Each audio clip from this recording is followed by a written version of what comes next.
Un impresionante hallazgo arqueológico está reviviendo una antigua leyenda. Los investigadores afirman haber descubierto la verdadera Arca de Noé, el barco bíblico que se cree que rescató animales de una gran inundación. Este asombroso sitio, descubierto en Turquía, está causando conmoción en la comunidad científica. ¿Podría ser este realmente el barco narrado en los textos durante siglos? Bienvenidos a lo nunca contado. Únase a nosotros mientras revelamos lo que sucedió cuando abrieron la puerta del Arca de Noé real, sorprendiendo a todos con lo que había dentro. Este extraordinario hallazgo puede tener importantes implicaciones para la arqueología y nuestra comprensión de la historia antigua.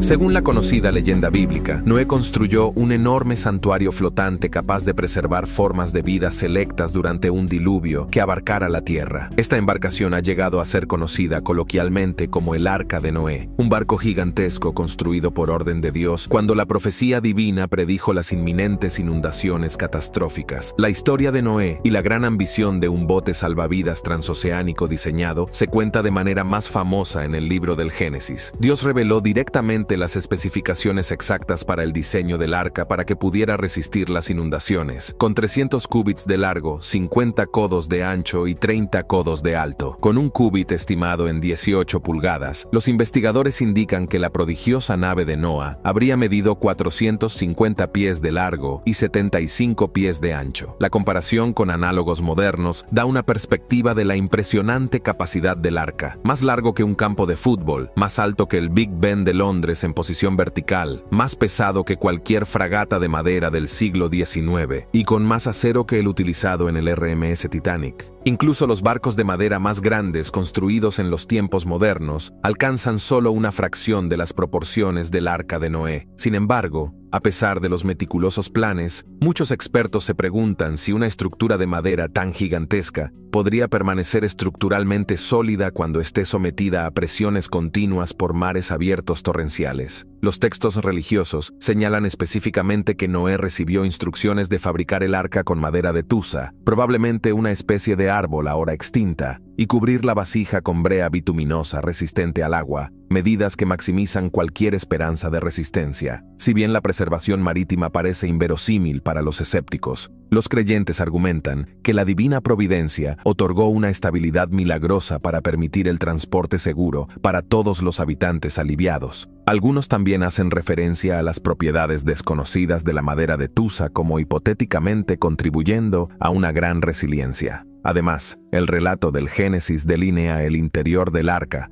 estructurado en 3 cubiertas, separando el espacio de carga de las habitaciones humanas y los recintos para el ganado. Esta compartimentación intencional alivió las dificultades de organizar el ecosistema flotante para viajes de larga distancia, pero separar las especies depredadoras agresivas de las presas más vulnerables, o equilibrar las guarderías de los padres y limpiar toneladas de desechos que se acumulan cada día mientras son arrojados por mares rocosos, sería un desafío incluso para los cuidadores de zoológicos navales modernos. Aunque el marco esencial fue proporcionado a través de instrucciones divinas, darse cuenta de la ambiciosa escala del improbable santuario flotante de Noé todavía requiere admiración por tal hito evolutivo en el diseño náutico, uno que teóricamente podría proporcionar refugio cuando todas las demás opciones desaparezcan bajo las olas. Cuando Noé tenía 120 años para construir el colosal santuario flotante, surgió un desafío igual al planificar cómo abastecer sistemáticamente los hábitats de varias cubiertas, con suficientes poblaciones animales diversas y provisiones adecuadas para regenerar la vida en un planeta desolado después del diluvio. La revisión de la magnitud de las tareas a bordo probablemente se divida entre la gestión de la colección de criaturas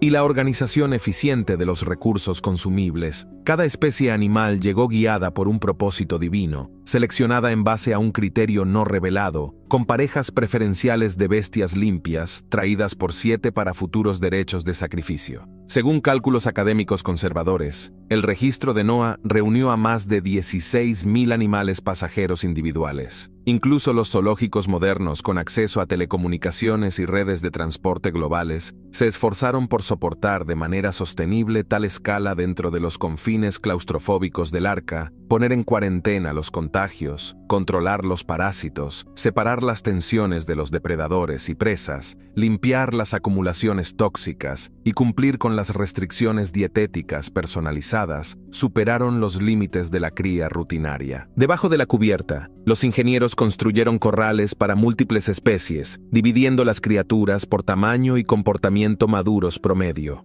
Para facilitar la limpieza perpetua requerida, los equipos especializados probablemente rotaban los ciclos de limpieza cada 4 a 6 horas. Durante los viajes activos, la necesidad de almacenamiento seguro de carga disminuyó mientras crecía la demanda de acceso rápido a medicamentos, mezclas de analgésicos, soluciones de limpieza y raciones digeribles capaces de soportar oleajes oceánicos prolongados y tonificantes. Una cuidadosa planificación designó la cubierta inferior para maquinaria, procesamiento de desechos y los animales más grandes y peligrosos, como elefantes adultos, rinocerontes e hipopótamos. Bestias más dóciles llenaban el segundo nivel, donde el espacio limitado de la cocina suministraba agua y provisiones básicas no congeladas. Topside apoyó a las aves, a los humanos y a las guarderías para las parejas preñadas o las crías recién nacidas. Una vez que se contabilizaron los últimos pares de criaturas y se aseguraron las provisiones, llegó la cifra divina para el cataclismo venidero, ordenando al clan de Noé protegerse bajo cubierta como se describe en diversos relatos. Acuíferos subterráneos desatados y presas celestiales perforadas se combinaron para desencadenar un catástrofe líquida que duró 40 días y 40 noches. Durante esta fase de inicio, la navegación importó poco, ya que las corrientes globales barrieron todas las estructuras superficiales persistentes a los caprichos de las crecientes profundidades, pero que alcanzaban su cima por encima de las montañas más altas. Los interminables y violentos torrentes continuaron durante 5 meses después,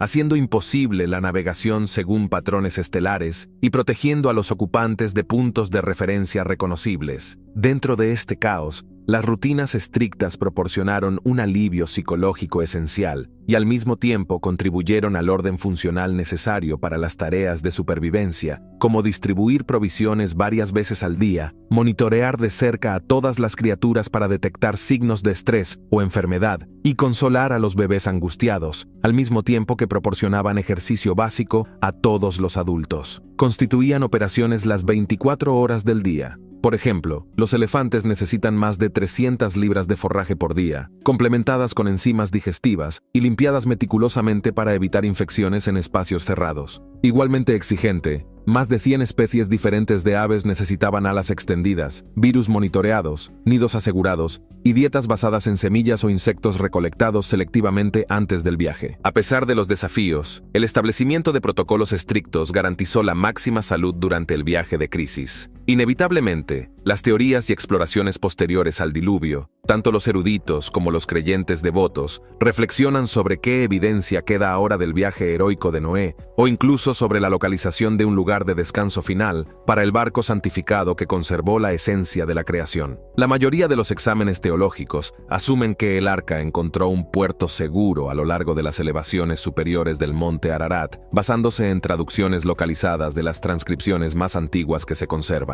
Además, las leyendas residentes en la región hacen referencia a extrañas reliquias flotantes que llegaron a Ararat después de castigar las inundaciones de la zona durante milenios. Pero los teóricos contrarios destacan cómo la geología actual del monte Ararat solo tomó forma después de múltiples erupciones de lava furiosa mucho después de que terminó el viaje de Noé, alrededor del 2350 a.C.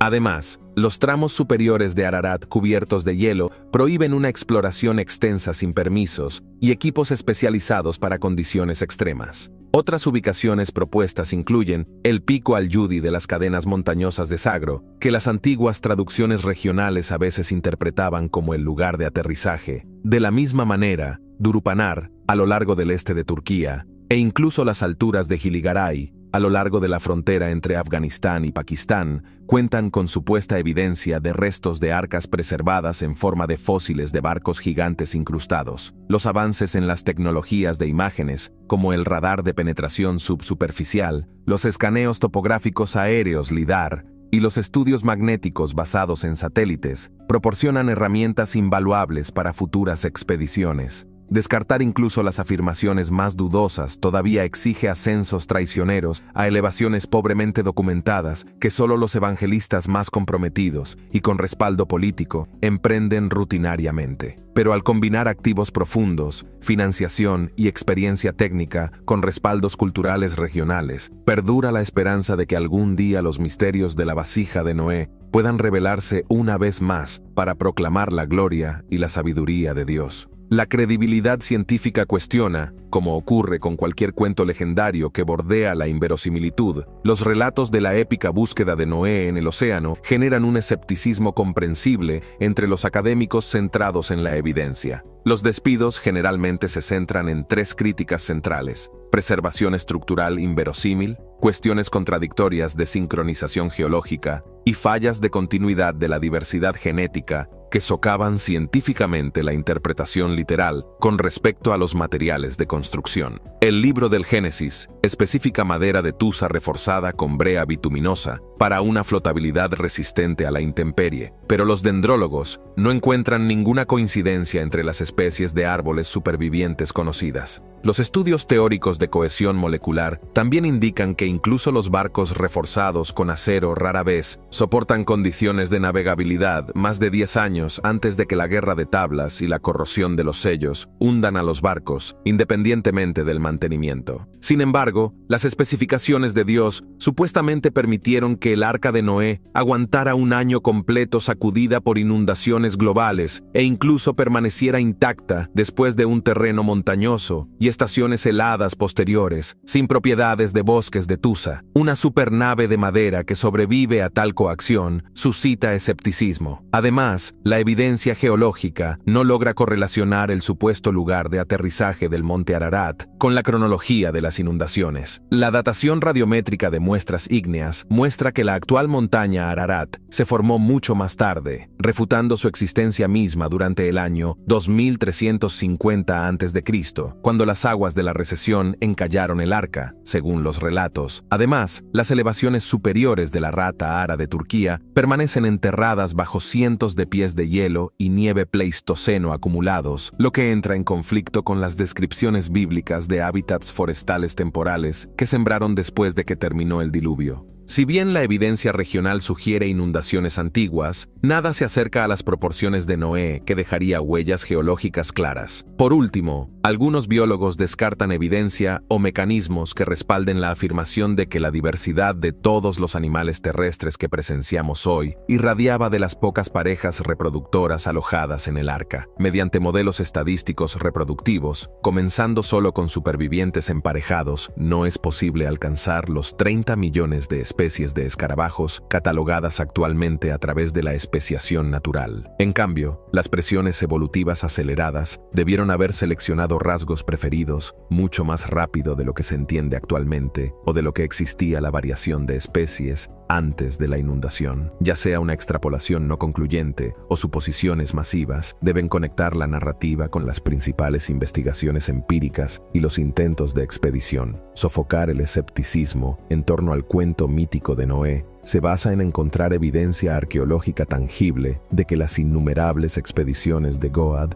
enviaron a lo largo de los siglos al monte Ararat, propenso a erupciones, obstinadamente envuelto en capas de hielo glacial. Los informes de sucesivas incursiones con motivos científicos y religiosos revelan motivaciones consistentes, pero la evolución de la sofisticación de los equipos junto con barreras políticas cada vez más imponentes que obstaculizan incluso a los bien equipados. Parecería que Evan Baxter tenía razón acerca de que los equipos de lluvia que representan a las principales instituciones de investigación, al privilegiar la vecindad de Ararat, basándose en dogmas religiosos sobre la idoneidad geológica, casi todas las misiones gastan recursos valiosos de manera contraproducente. El interés documentado inicial se remonta a Flavio Josefo, que afirmaba que los restos del arca cubrían las antiguas montañas de Armenia. Las múltiples búsquedas iniciadas alrededor de 1840 a menudo terminaban con resultados letales, lo que subraya los peligros del aire extremadamente fino y el terreno impredecible. En lugar de desenterrar misterios antiguos, las imágenes satelitales de reconocimiento de la Guerra Fría, que aparentemente revelaban formas anómalas parecidas a barcos ocultas en el hielo, provocaron otra ola de curiosidad, pero en ausencia de perforadores de hielo avanzados o dispositivos de radar de penetración terrestre, las nubes se están alejando. No, esto no está bien. La recolección de chatarra en la superficie, motivada únicamente por vagos relatos locales, rara vez satisfacía a los estudiosos escépticos. Hoy en día, los tratados internacionales restrictivos limitan gravemente el acceso de equipos grandes a esta zona sensible, mientras que los disturbios entre las milicias separatistas kurdas y las tropas federales turcas añaden un riesgo letal a las expediciones de escalada no autorizadas. Los pocos experimentos bien financiados que obtienen permisos, como los esfuerzos de 2011 que dieron a conocer la supuesta fecha de carbono de Doug Timber en la era de Noé, generan críticas cuando la evidencia apunta fácilmente a explicaciones naturales o engaños. En cambio, la combinación de exageración desinflada, inestabilidad regional y condiciones desafiantes del sitio deja pocas opciones responsables más allá de los estudios satelitales de teledetección, con hallazgos aún no concluyentes para quienes aún buscan una confirmación tangible. Afirmaciones de descubrimiento clave y debates entre cientos de descubrimientos de reliquias fallidos o inventados relacionados con el Arca de Noé, dos eventos escenificados recientemente, debates prolongados entre la evidencia científica y los creyentes evangélicos que se aferran a la fe a pesar de claros engaños empíricos. La primera controversia sigue a la coalición internacional NAMI de evangélicos creacionistas del Ministerio del Arca de Noé, que afirmó haber descubierto restos legítimos del arca durante las escaladas no autorizadas del monte Ararat en 2008, más allá de la invasión ilegal. La investigación posterior reveló una explotación financiera deliberadamente deshonesta por parte de los jefes de la expedición, junto con datos de diarios de campo robados y manipulados para generar publicidad internacional. La mayoría de los materiales condenatorios utilizados para convencer a los creyentes fueron falsificaciones modernas probadas de manera concluyente, hechas para engañar a los crédulos. En un segundo engaño, el investigador evangélico aficionado Ron Wyatt respaldó supuestos estabilizadores de piedra de Drog esparcidos por el sitio de Urupinar como prueba de que constituían restos auténticos del Arca de Noé, en lugar de simplemente una formación natural erosionada. Las piedras de Drogue ayudaron a los antiguos marineros ajustando las alineaciones del lastre a través de perforaciones personalizadas, agujeros de inserción que coincidían con megalitos peculiares encontrados en este lugar. Sin embargo, un extenso análisis científico realizado por geólogos negó definitivamente cualquier credibilidad de las afirmaciones publicadas por Wyatt. Los flujos de lava que ocurren naturalmente no solo explican completamente la forma de barco visible en los estudios aéreos, sino que otras expediciones revelaron que las mismas piedras de Drogue carecen de evidencia de extracción o transporte humano. En última instancia, dos elementos comunes subyacen a cada esfuerzo fallido: la explotación de los creyentes a través de evidencia fabricada y una severa refutación científica más allá de los esquemas para hacer dinero. La búsqueda para validar el viaje épico de Noé refleja un deseo más profundo de probar los textos sagrados como una realidad histórica, como una reivindicación de la fe. Pero así como la investigación secular continúa la búsqueda de pruebas convincentes que satisfagan a todos los escépticos, la ausencia de verificación tampoco logra sacudir las convicciones de la tradición, revelando dos formas muy diferentes de navegar por la verdad: la evidencia de la actividad humana y los impactos de las inundaciones. Algunos investigadores pasan por alto los textos religiosos para analizar datos geológicos y arqueológicos independientemente de los anclajes de las escrituras. En la década de 1990, revelaciones convincentes de la región del Mar Negro revelaron nuevos misterios de la historia de las inundaciones que parecían correlacionarse con la cronología bíblica del diluvio y reforzarla. Al explorar el fondo marino, un oceanógrafo hizo un descubrimiento radical: evidencia de inundaciones que coincide con los relatos culturales de una inundación cataclísmica hace unos 7.500 años. A medida que los glaciares de la última edad de hielo retrocedieron, se formaron inmensos lagos, donde ahora se encuentra la cuenca del Mar Negro. El arqueólogo Robert Ballard, famoso por encontrar los restos del Titanic, planteó la hipótesis de que las aguas mediterráneas podrían haber inundado este lago de agua dulce, distorsionando cuentos religiosos como el Arca de Noé. Para investigar, la expedición de Ballard extrajo muestras de sedimentos del borde de la meseta submarina para rastrear el aumento de los niveles de agua salada del océano. Sorprendentemente, revelaron la cascada que ocurrió en tan solo unos meses, alineándose estrechamente tanto con la supuesta línea de tiempo del arco, como con las leyendas locales de pueblos antiguos tragados por una gran inundación. ¿Podría este diluvio haber provocado relatos difundidos durante milenios en las tradiciones orales mesopotámicas? Un análisis más detallado encontró pistas que respaldan esto. La datación por carbono de los depósitos sumergidos frente a la costa de Turquía sitúa de manera concluyente la actividad humana antes del ataque marino, lo que indica claramente que las viviendas arrasadas de esa epopeya. Además, el seguimiento genético sugiere que la vida marina moderna del Mar Negro se separó de las especies mediterráneas justo después del evento de ruptura, lo que demuestra que dos cuerpos aislados se mezclaron abruptamente debido a las inundaciones. Si bien la magnitud no alcanza la epopeya global de Noé, los detalles centrales coinciden sincrónicamente. En otra revelación, investigadores cerca del sitio Darupinar del monte Ararat descubrieron residuos de actividad humana que datan de hace más de 500.000 años, mucho antes de la supuesta línea de tiempo bíblica. La evidencia material desenterrada en esta formación con forma de barco única incluyó arcilla y materiales marinos que indican una presencia humana prolongada en condiciones cambiantes. Si bien la formación Darupinar sufre desafíos de credibilidad como el Arca de Noé, los conocimientos sobre la actividad antigua agravan la intriga del lugar, tanto para los evangelistas seguros de la autoridad de las Escrituras como para los científicos seculares que buscan pistas sobre el pasado oculto, bajo décadas de difícil debate sobre el sitio mismo. A medida que avanza la investigación, promete que se avecinan más avances para cristalizar tanto las huellas físicas dejadas por civilizaciones pasadas como la relación que dichos descubrimientos comparten con las preciadas historias de la humanidad. El relieve en piedra, o posiblemente en madera, representa una colección de parejas de animales alineados, aparentemente para marchar a bordo de una elipse estructural gigante dividida en dos a lo largo. Junto a las parejas se encuentran varias figuras humanas, que parecen similares a la descripción de Noé en el Génesis. Lo que tiene poco sentido lógico es la diversa gama global de animales representados: canguros, pandas, jaguares, osos polares y leones, por nombrar algunos. ¿Cómo podría un artista provinciano del siglo IV a.C.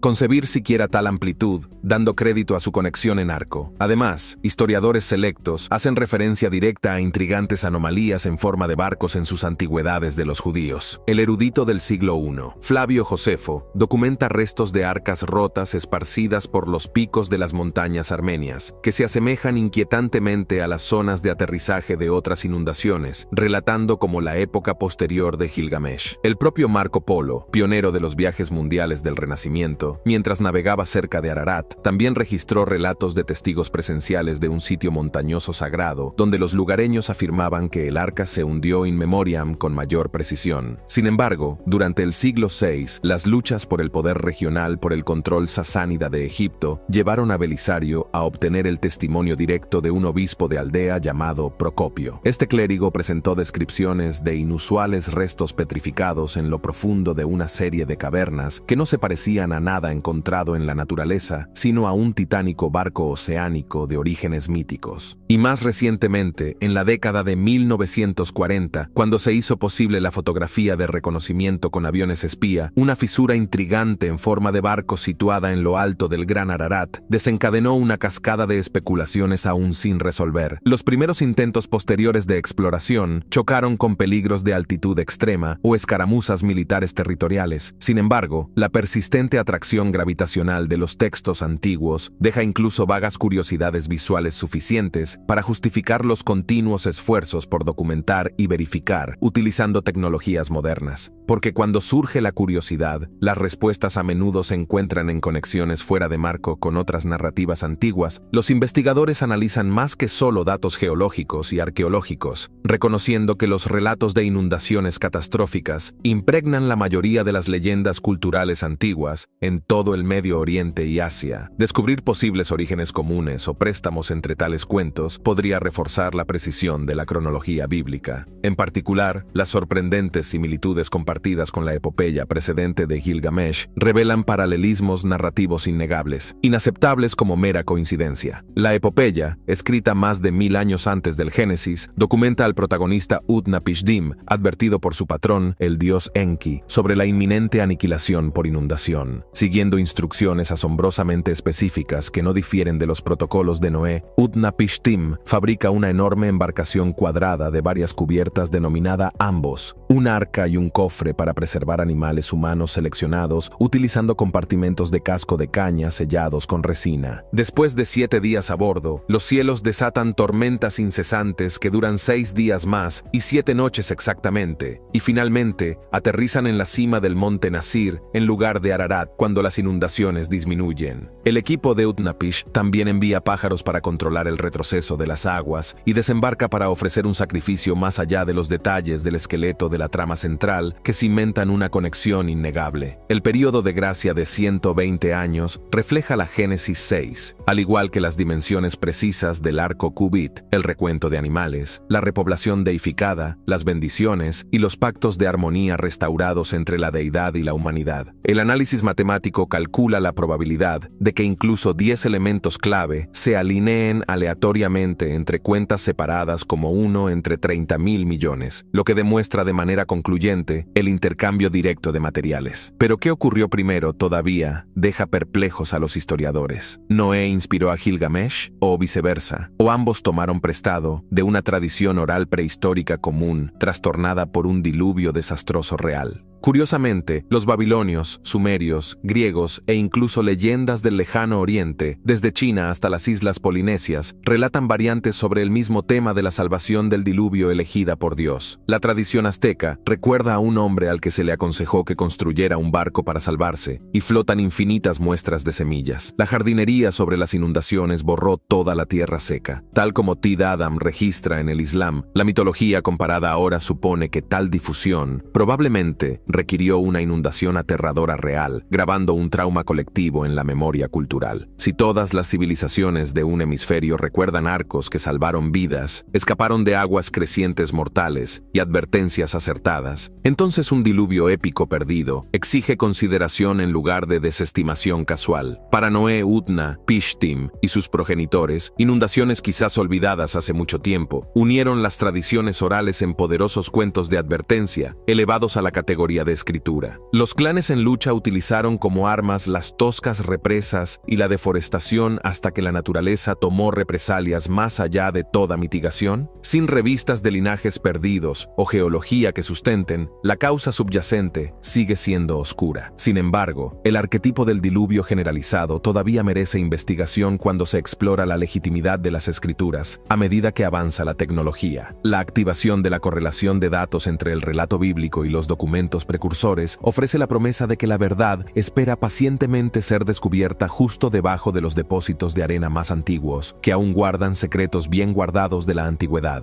Análisis literal versus metafórico, ya que la evidencia científica que demuestra que las inundaciones mundiales y los restos arqueológicos que verifican la existencia de Noé permanecen oscurecidos en la antigüedad, es comprensible que surja tensión en torno a la interpretación de la historia del Génesis estrictamente como un registro histórico versus una metáfora más amplia. Aquellos que se casan con la inerrancia bíblica como justificación de la fe, comprensiblemente, se resisten a alegorizar el dramático relato de la salvación divina y el castigo global. Sin embargo, incluso los teólogos más tradicionales generalmente reconocen elementos de simbolismo, poesía y brillo legendario exagerado, incrustados en historias de origen de la antigua tradición oral, que son muy anteriores a los escritos canónicos del Antiguo Testamento. Obviamente, rastrear el evento literal preciso con certeza profesoral sigue siendo poco probable dada la enorme escala de tiempo atravesada, pero descartar de plano la premisa central corre el riesgo de calificar a las escrituras inspiradas como fraudulentas por definición. Para los primeros cronistas, describir relaciones espaciales o recuentos de población que hoy parecen inverosímilmente inmensos, al comprobar cada detalle, los hechos pierden mensajes en el medio. Escoger dudas mientras se ignoran pruebas positivas más profundas produce una ceguera académica tan limitante como un dogma rígido. En última instancia, la fe reconcilia la paradoja que reside junto a la humanidad vulnerable. Sin darse cuenta del panorama más amplio, La ciencia explora el mundo material en busca de pistas sobre realidades trascendentes que siempre flotan sobre nuestras cabezas, justo más allá de la vista. Implicaciones para la arqueología y la historia bíblica como evento fundamental, detallado en los textos sagrados históricos de múltiples religiones perdurables. El diluvio de Noasia descrito en el Génesis ejerció inmensas implicaciones para campos científicos como la arqueología y la historia, que aún se esfuerzan por reconstruir con precisión cronologías objetivas del desarrollo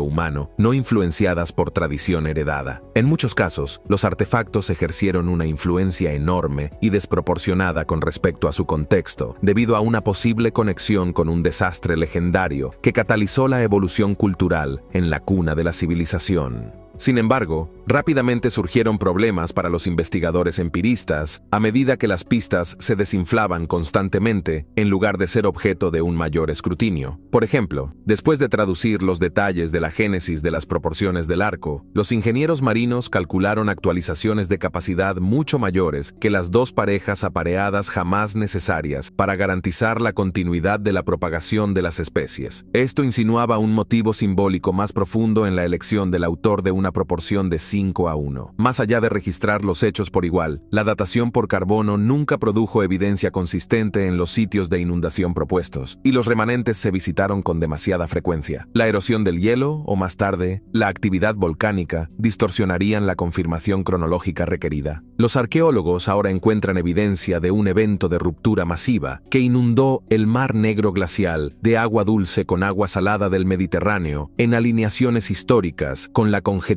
inundación de Noé. El seguimiento genético de la evolución de la vida marina entre los mares muestra divergencia, siguiendo de cerca los umbrales estimados. Pero los supuestos uniformistas en los cálculos de los estratos geológicos, así como las dudas en torno a las cadenas de transmisión oral de tan antigua antigüedad, arrojan dudas sobre el uso de la inundación del Mar Negro como prueba directa de que Noé y un arca de madera surcaron océanos abiertos durante 5 a 7 meses, guiados por decreto deífico. Sin embargo, la búsqueda continúa para localizar restos cementados o artefactos orgánicos verificados por pares que datan de las primeras generaciones postdiluvianas. A diferencia de las hipótesis materiales perseguidas únicamente por el poder, el botín financiero o la reputación, este santo grial histórico en particular tiene la promesa de fundamentar la teología abstracta con afirmaciones concretas para aquellos desesperados por reconciliar una herencia de fe con una inundación de ciencia escéptica. Para estos investigadores, resolver Noé equivale a proteger la dignidad del culto, al demostrar que los autores bíblicos accedieron a los hechos a pesar de emplear modismos expresivos, significado y misterios restantes. A lo largo de toda la saga del Arca de Noé, el fenómeno singular y unificador que perpetuamente deja perplejos a todos los eruditos, desde los evangelistas acérrimos hasta los antiteístas ardientes, sigue siendo lo incognoscible. ¿Por qué, a lo largo de toda la historia de la humanidad, esta trama ejerce una atracción gravitacional tan implacable sobre los exploradores, el público, los académicos y los creyentes? Independientemente de todas las dudas plausibles o incluso de la dificultad suprema para extraer una confirmación definitiva como un microcosmos que refleja todo misterio religioso, el diluvio bíblico se encuentra continuamente muy vivo dentro de los corazones y las conversaciones cuando los hechos actuales sugieren que debería haber caído en una oscura extinción hace mucho tiempo, después de las interminables expediciones fallidas. Quizás esto exponga los temores más profundos de la psique humana a perder la comunidad con fusiones culturales tóxicas o a luchar con su impotencia al enfrentar fuerzas naturales indiferentes de la geología, la enfermedad y la extinción. Incluso cuando la abundancia material y la magia tecnológica conspiran para distraer crónicamente las miradas siempre hacia afuera, la angustia por la supervivencia susurra que todo ello aleja un desastre de la eliminación del cataclismo. De modo que los mitos sobre los arcos de redención de gran tamaño responden a una profunda inseguridad. La incredulidad suspendida también pende del relato épico y actúa como eje simbólico de estructuras de creencias enteras.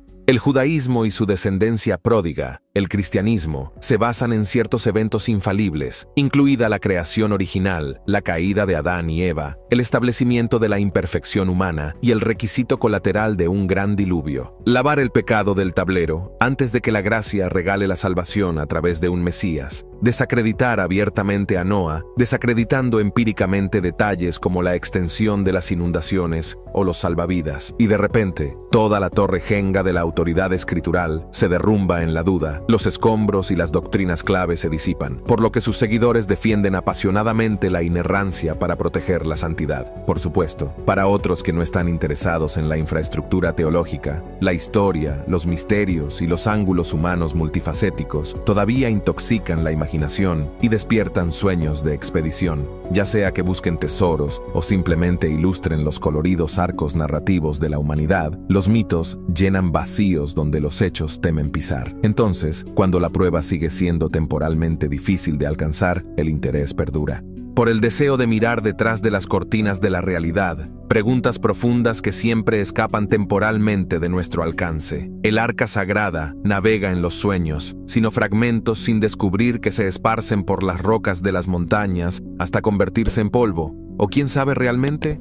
Muchas gracias por ver. Cuéntanos qué te pareció el video de hoy y no lo olvides, nosotros somos Lo Nunca Contado.